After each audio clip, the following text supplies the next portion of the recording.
Dog. I took mine down already. And good afternoon, everyone, and welcome to all the callers joining the line. I'm Cory Sabin from videobolt.com, your moderator today. First and foremost, sending good spirits your way, hoping everyone is feeling safe and feeling healthy.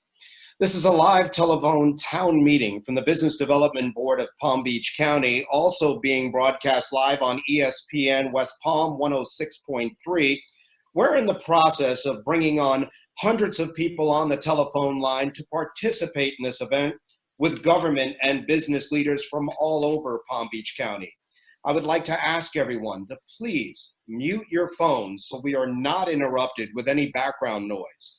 If during the call you have any questions, please chat our BDB host by hovering over the bottom of your screen and clicking the chat box on your taskbar. With everyone on the line and ready to go, I'd like to begin by introducing a tremendous leader, a great advocate for business, and my friend, Kelly Smallridge, the president and CEO of the Business Development Board of Palm Beach County. Kelly? Thank you, Cory, and good afternoon, everyone. Thank you for joining us again.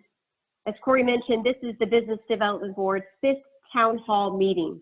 We greatly appreciate so many business, government, and education leaders joining this call to hear from key elected officials and industry experts who will share their insights and information relative to resources and recovery efforts as we work through COVID-19. At this time, I'd like to welcome our first speaker to the call. Commissioner Nikki Freed is the 12th Florida Commissioner of Agriculture and Consumer Services and is a lawyer by trade. She's going to share some of the programs she's leading to assist farmers and how the ag industry is impacted from the decreased demand from food service businesses. Commissioner, thank you again for joining us. Oh, thank you, Kelly, so much, and Palm Beach County Business Development Board and business community for this opportunity to speak to you. We all share these growing concerns over the coronavirus. These are definitely difficult and unprecedented times. Many of you are worried about keeping your family safe while also keeping your businesses going. With over 172,000 ag-related jobs, making up 1/5 of employment in Palm Beach County, we understand how difficult it's become. But as daily lives change dramatically, many of your businesses continuing to provide essential functions.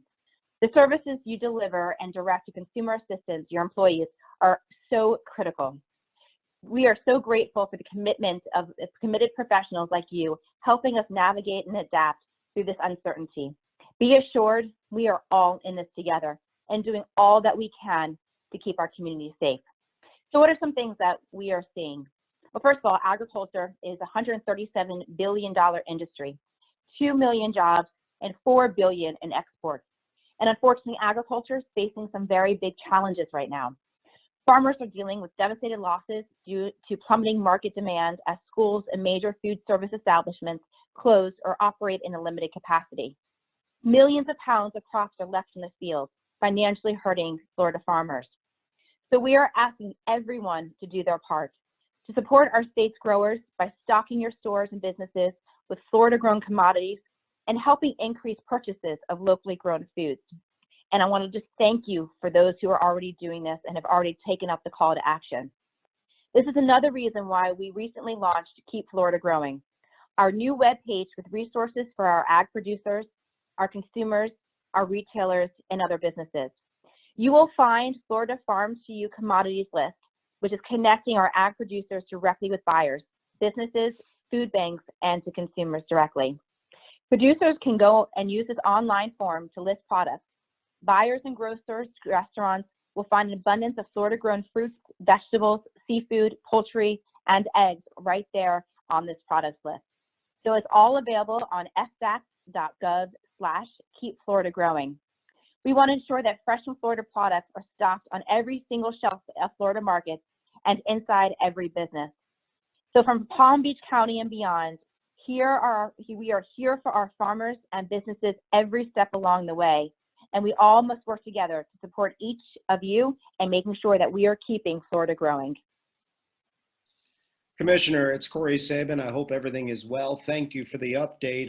I'm curious, what has been the economic impact you've seen in Palm Beach County with farmers not operating at their normal levels?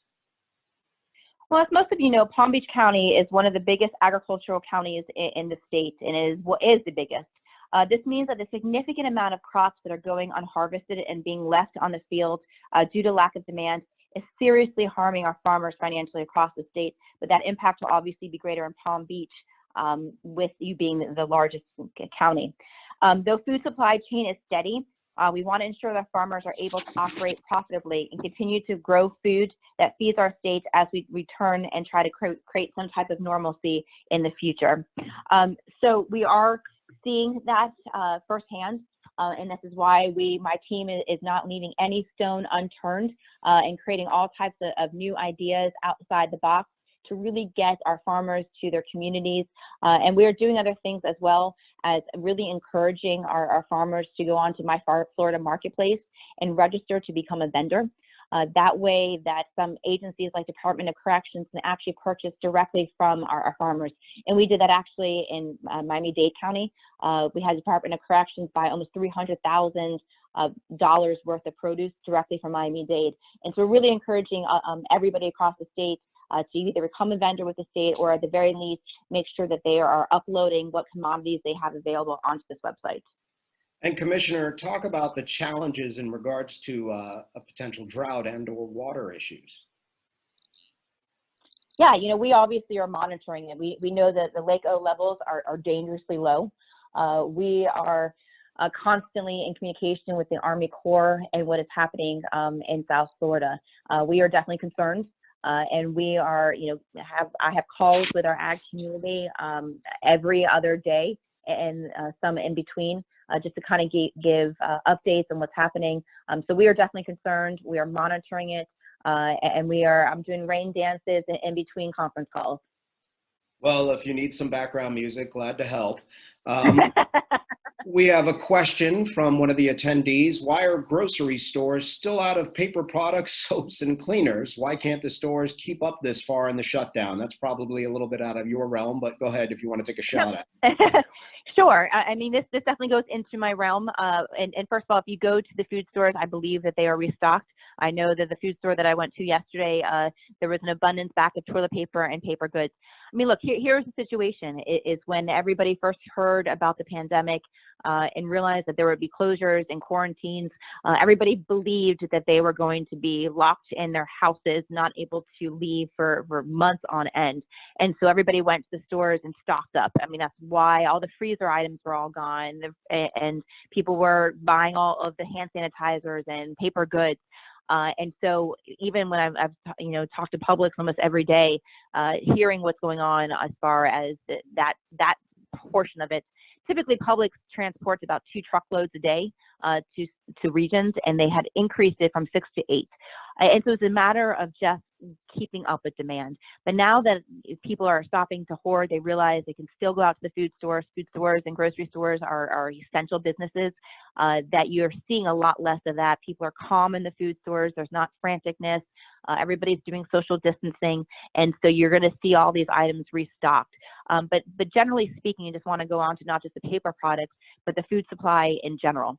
And want everybody to know that the food supply is steady. I mean, not only am I on calls with our ag community, but once a week I'm on a call with the commissioners across the entire country, another call with the USDA, and outside of the most recent plant closing out in the Midwest, everybody is still producing. So the demand has changed, but the supply has not.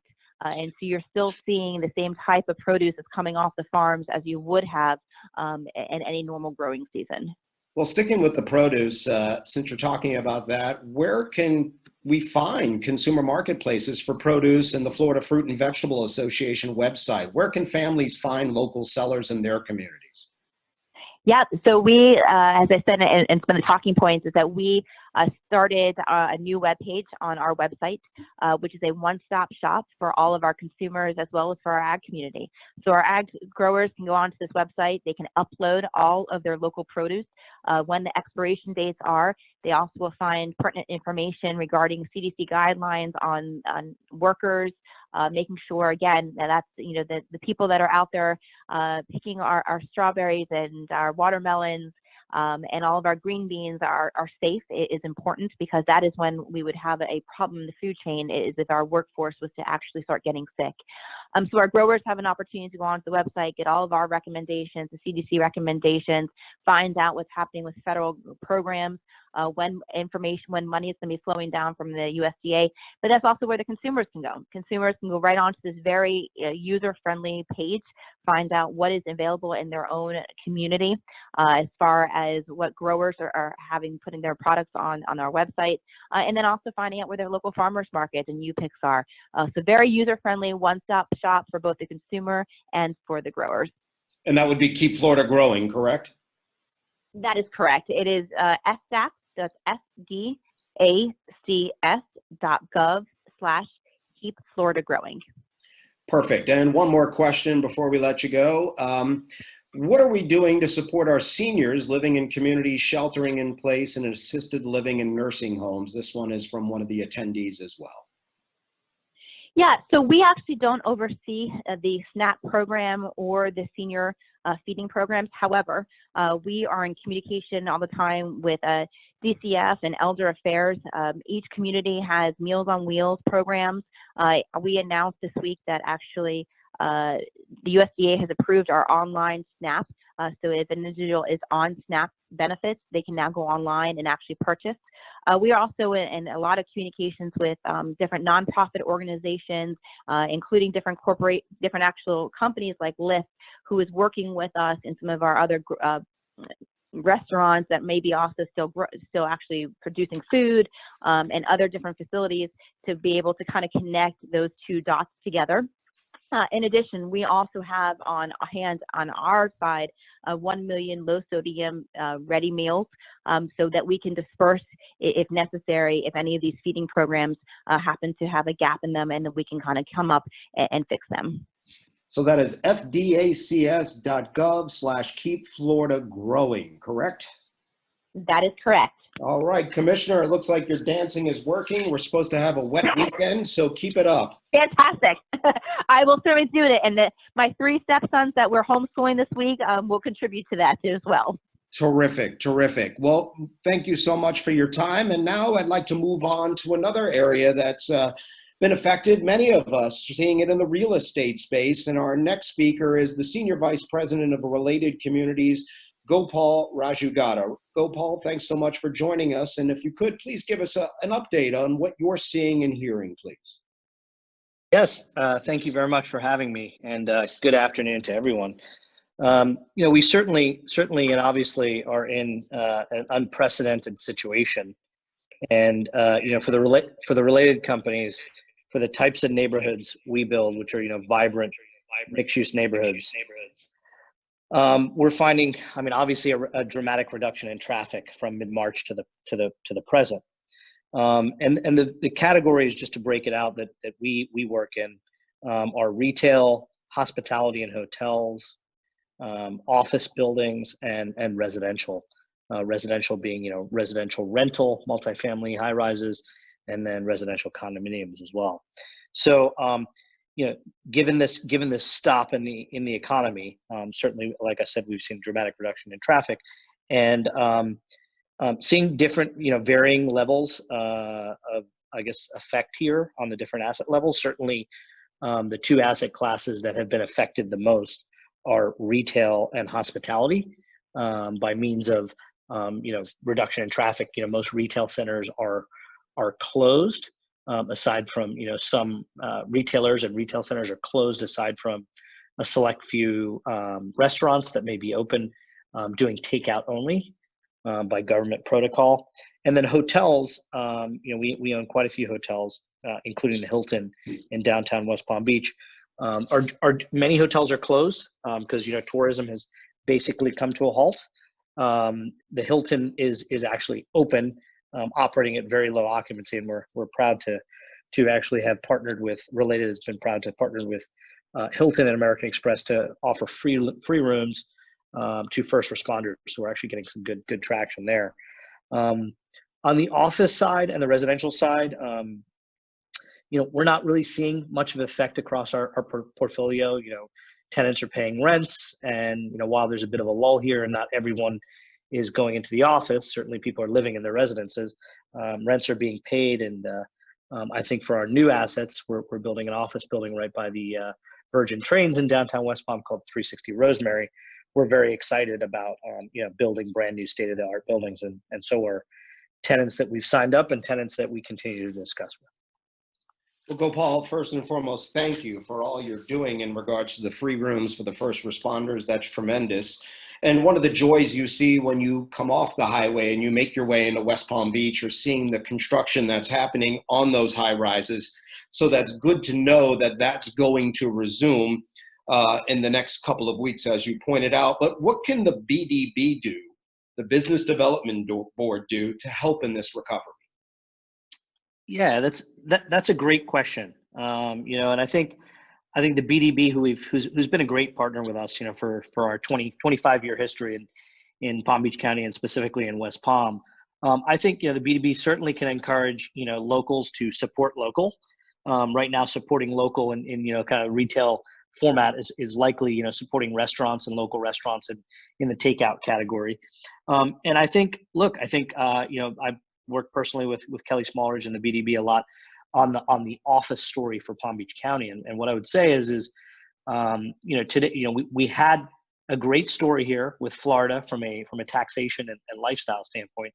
And what you have happening now is a lot of Northeasterners and Midwesters who spent time down here, maybe were snowbirds, maybe CEOs of companies that love the environment here, who have been considering moving offices here. I mean, I think that a lot of those high-level executives and others, many that I've talked to, have been down here for more time than they had thought about, right? Given the scenario. So I do think continuing to market and continuing to sort of work with the developers and the business leaders and companies moving here and getting that message that we're open for business and very excited about the future, and we've got a great environment here and excited about what's to come. Well, definitely a tremendous boon and opportunity for people to move here. I was curious, though, about the project on Rosemary. What's the latest? Is it on schedule? Yeah. Knock on wood. The governor and the government has deemed construction essential. So we were happy to hear that, and we're pouring concrete and moving on schedule at this moment. That building is to deliver to first tenants to take occupancy end of December.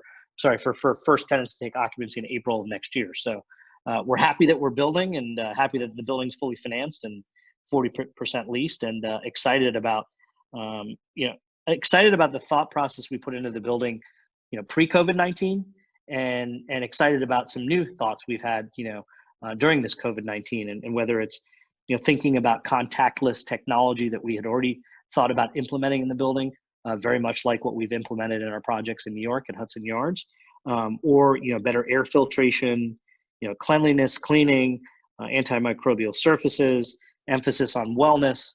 A lot of things we were already doing, but we're continuing to think even more critically about those things as we think they'll be important for tenants that are focused on the safety and security of their employees in the future.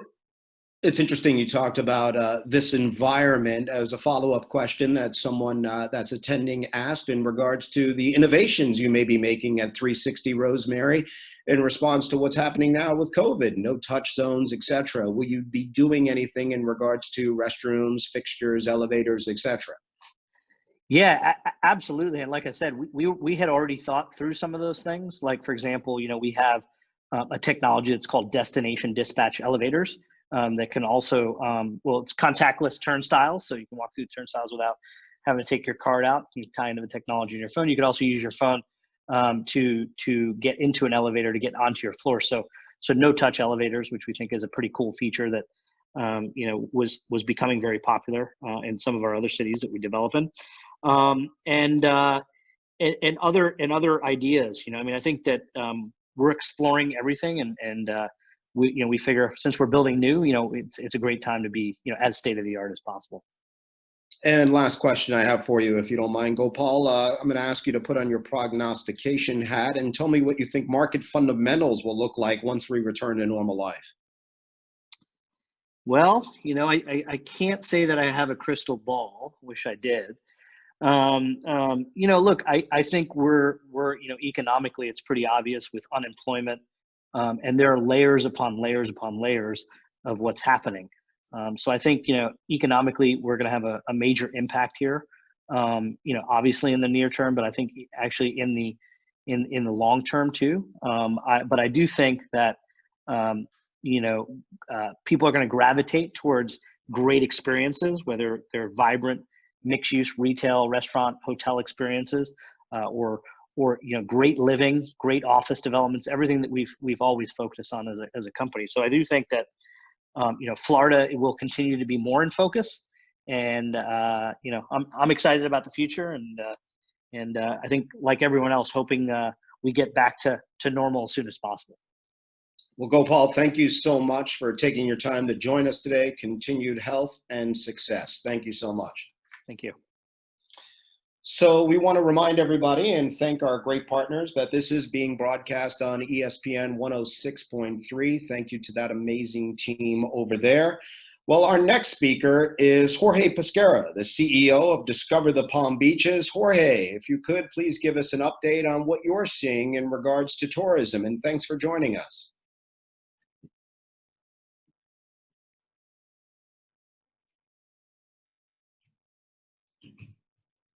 Well, Jorge, if you're there, a brief update if you could. In the meantime, we know Florida is obviously a tourist state. A recent study came out that it's one of the hardest, obviously, tourist hit states, and what's going on with COVID-19, the sixth hardest hit economy here in the United States. But I know there's many things that hotel owners and people in the hotel/restaurant business are trying to do to attract people.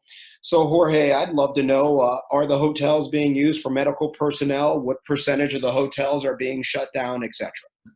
Sure, and I didn't realize that I was unmuted there for a minute. Lots of hotel rooms are being used for medical personnel and for essential lodgers. But let me go back to the beginning here.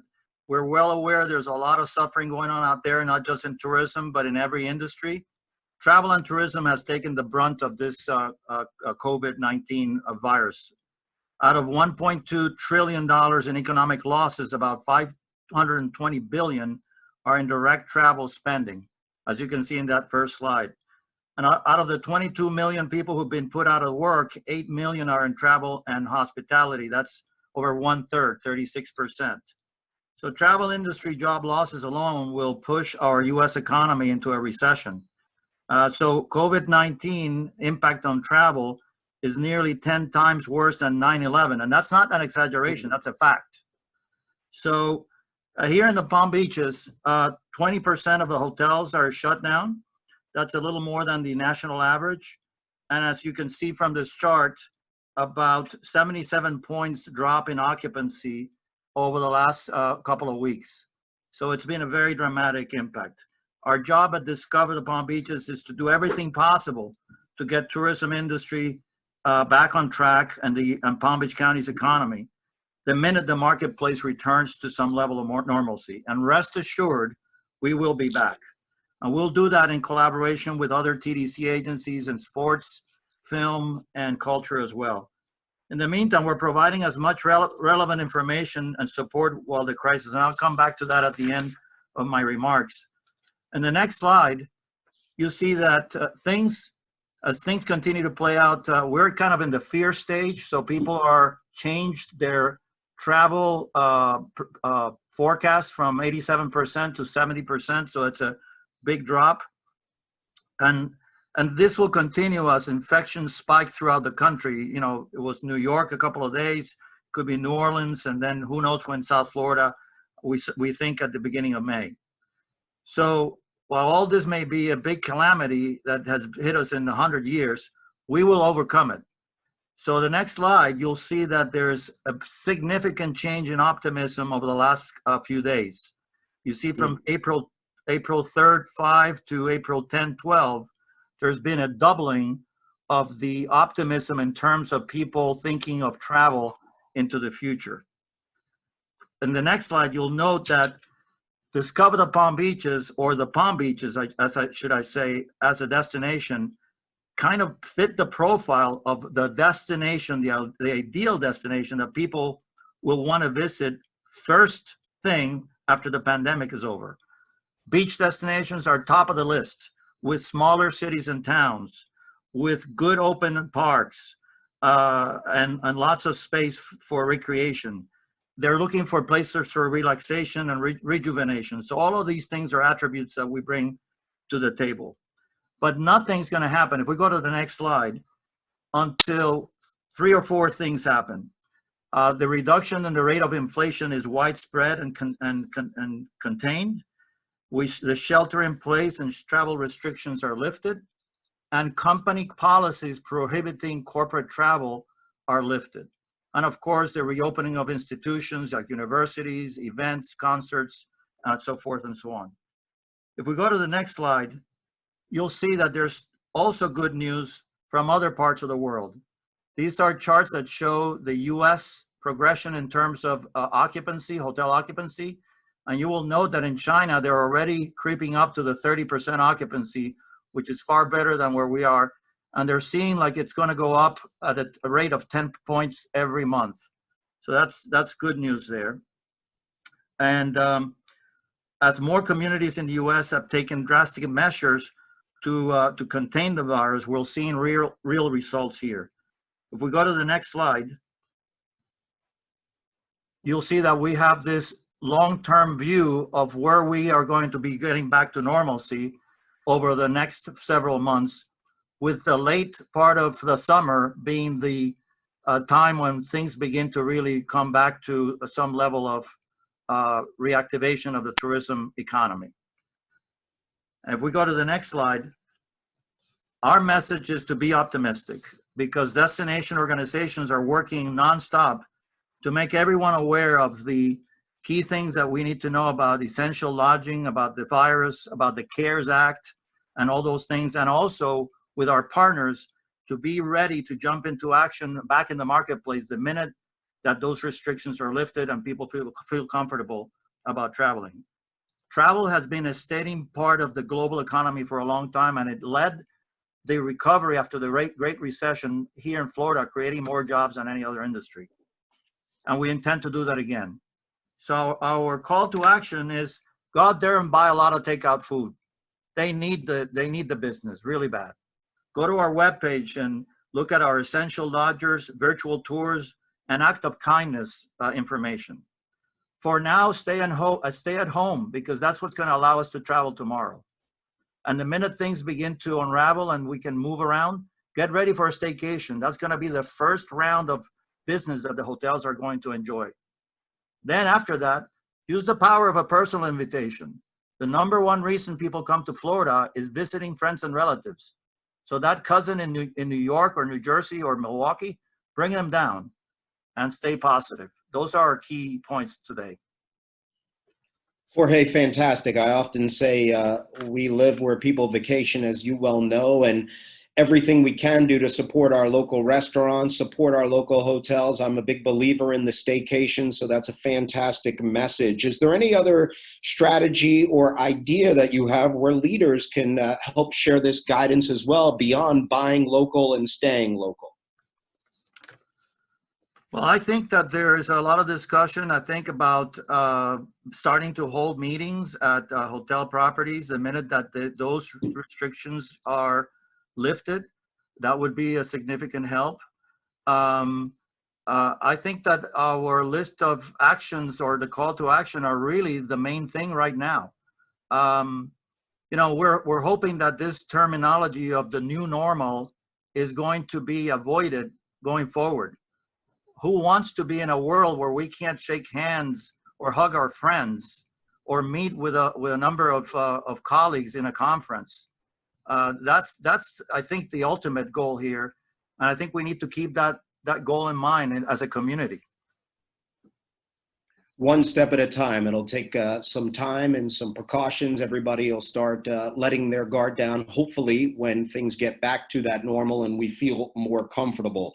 Jorge, are you able to share any advice or give us an impact on what's happening with the airport at all? Well, the airport, as has been the case with the hotels, I mean, the airlines have been as impacted as the hotel industry for sure, if, I mean, in an equal dramatic fashion. So I was in a call this morning with the TDC agencies, and I know Laura Beebe, the director of the airport, was on that call, and she mentioned that the number of arrivals had dropped dramatically, as has been the case all over the country, but it's all over the world. This is not a local thing. This is a global thing.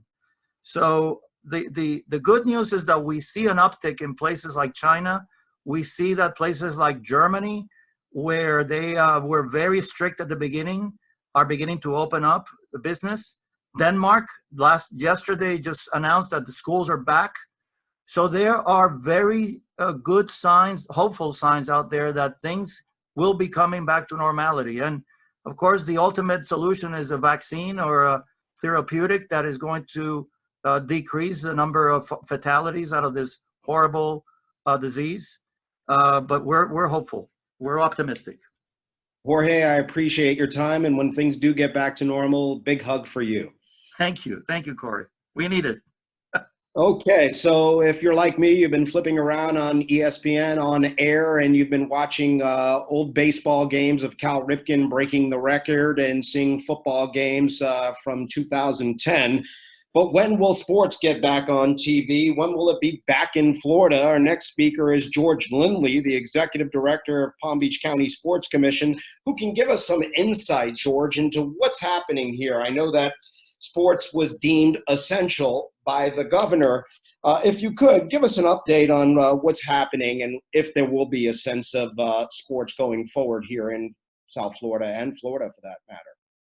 Thank you, Cory. I appreciate the Palm Beach County Business Development Board for having myself be part of this panel. It's been I'm glad and thrilled and honored to follow Jorge. Our sports commission is a member of the Palm Beach County Tourist Development Council. We're a sister agency with Discover the Palm Beaches, and we collaborate and work with our friends at Discover, as well as the Tourist Development Council, Film and TV Commission, and our Cultural Council. And honored to be with you today.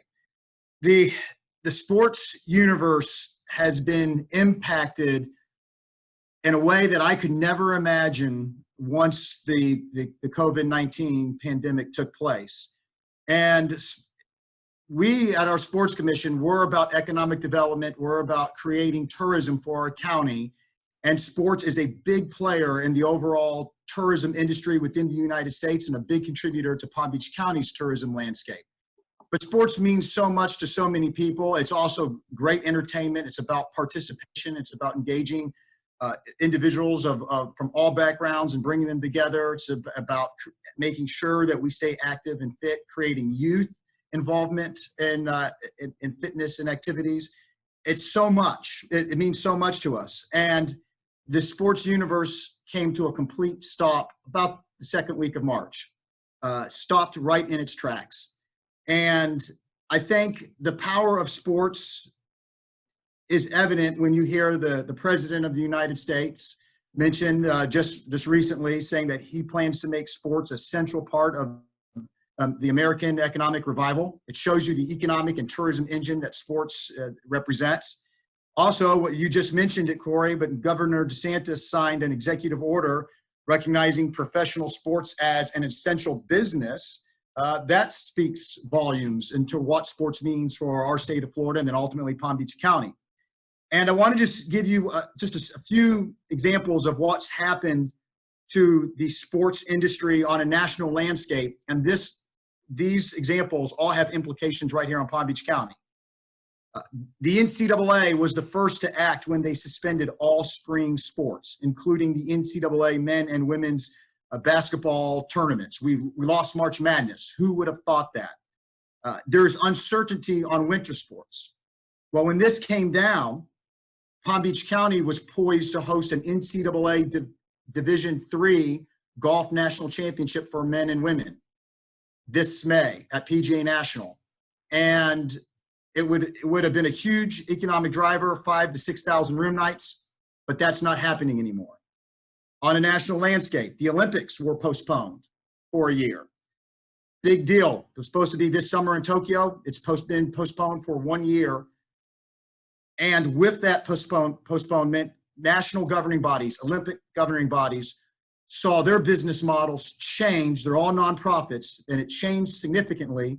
In fact, between the 47 different national governing bodies for sport, they've lost about $120 million. Well, our Sports Commission has a variety of national events that were set to take place this year that were owned and operated by the Olympic governing bodies. And that is impacting us. The NBA and Major League Baseball delayed their seasons. Major League Baseball never got started. And as you know, we are the Major League Baseball spring training capital of Florida. We have 4 of the 15 teams that compete in Florida's Grapefruit League right here in Palm Beach County. 2 facilities, 26 diamonds at each facility. We lost a third of the spring training season over both facilities, about 20 games. It's about a third of the impact. Spring training baseball, $70 million impact. We lost over $20 million of impact just because of that. The PGA Tour was suspended. And we now are learning that they plan to come back in June with no fans.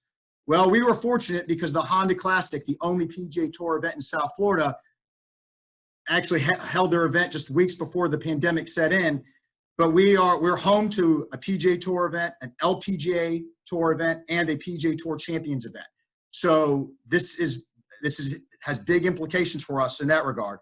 And finally, the tennis world came to a stop. The WTA, professional tennis for women's, and the ATP World Tour, a professional tennis circuit for men, stopped, along with the USTA and the ITF, the United States Tennis Association, and the International Tennis Federation, came to a complete stop. There will be no tennis till at least July 15.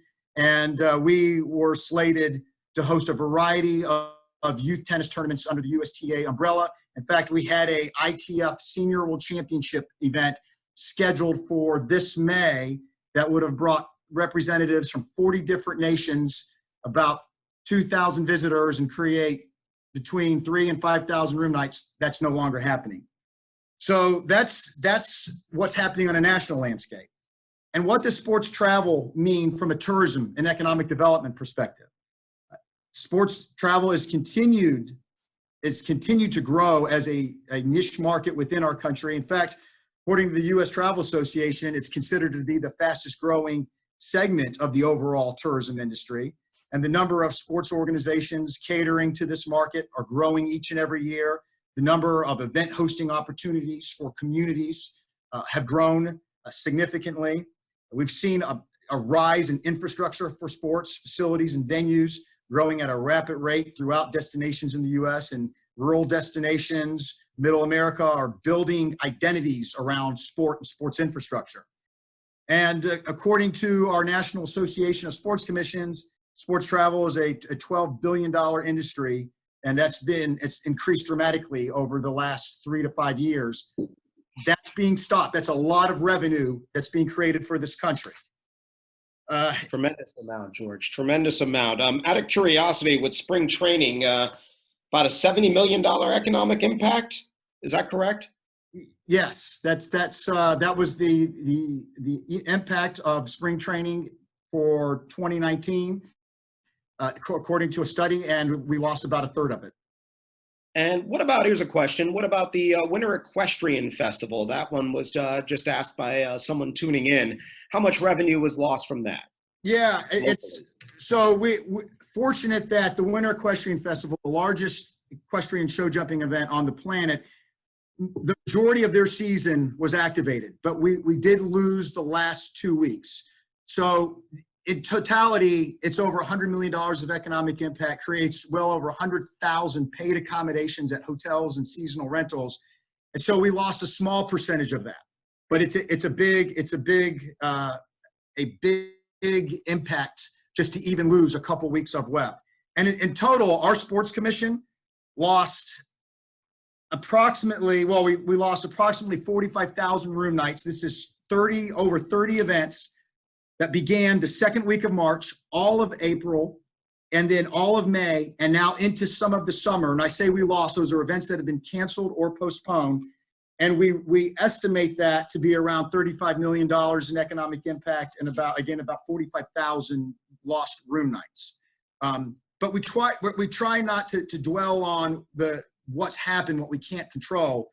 Right now, our mission is to be optimistic and to plan for the recovery and to collaborate with our TDC, to message and to communicate with our event owners and our sport organizations from a national standpoint and a local standpoint, work with our partners, our venues and facilities to understand what our customer base is going to look like post-COVID.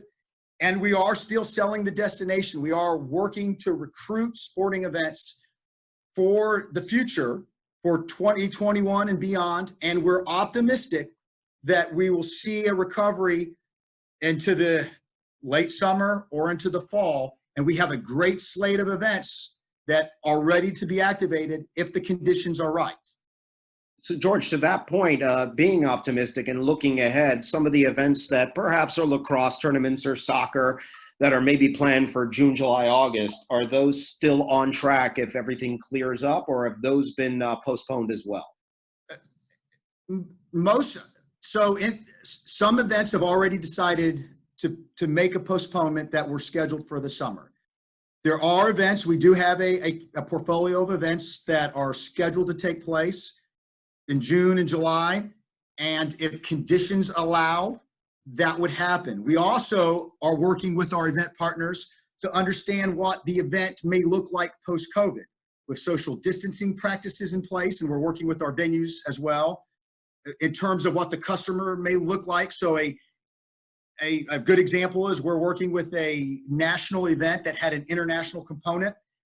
That international component may not happen. That national event may become more of a regional event, may attract more Florida athletes and participants to pursue the drive market if the consumer is more cautious about jumping on an airplane. They're also looking at adapting, looking at the age groups, and maybe put resources into the age groups that are less vulnerable. These are all things that are being thought of. We don't know where we're going, or we don't know all the answers yet, but we're planning for that. And so some of the events that we may host that could come about, again, if conditions are right, during the summer may be modified for post-COVID-19, and same within the fall. And when you talk about that modification, what type of guidelines, i.e., are you thinking of for when people start to gather again at stadiums? What type of new restrictions potentially will be put in place? We're listening, of course, to the leadership of our county and to health officials, and to guidelines that are being recommended. And for example, and this is just a conceptual thought and conversations, again, in the planning realm, but post-COVID-19 events may look different, will look different than what's happening now, especially in the early phases of recovery. And what this summer in August, we might not be in a full recovery mode. Hopefully in 2021, we definitely are there, but you may see where outdoor sports have a different look than more an indoor sport in confined space. You may see venues, facilities of all types, public and private venues, look to create distancing, look to create making sure that there is a social distance in place.